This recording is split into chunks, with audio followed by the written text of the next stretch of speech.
pourquoi est-ce que mes choses ne sont pas 100% en laine mérino? Bonjour tout le monde, François de pleinairentrepeau.ca. On se dit, la laine mérino, c'est fantastique. Pourquoi est-ce qu'on ne fait pas des sous-vêtements 100% en laine mérino? Il y a une raison très simple à ça. La laine mérino, c'est une super fibre, mais c'est pas super solide.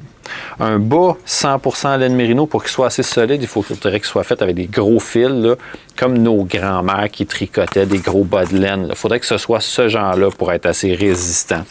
On peut avoir un 100% mérino sur un chandail comme ça. C'est un chandail qui n'aura pas beaucoup d'abrasion. C'est le classique Thermal Smart Wool. 100% mérino, c'est assez épais, il n'y a pas de problème. Mais dans un sous-vêtement, par exemple, ça va être impossible. Par contre, Smart Wool font quelque chose de vraiment fantastique. Ils vont prendre un fil de polyester en synthétique très solide et ils vont entourer un fil de laine autour.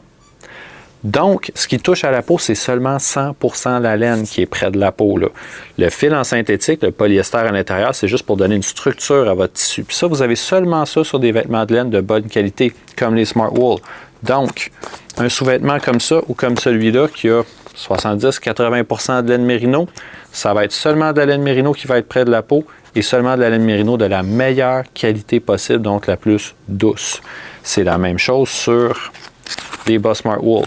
Donc, matrice de polyester et fil de laine qui est autour. C'est pour ça que quand ils sont utilisés, il reste juste un petit quadrille. Donc, maintenant que vous le savez, on se voit dehors.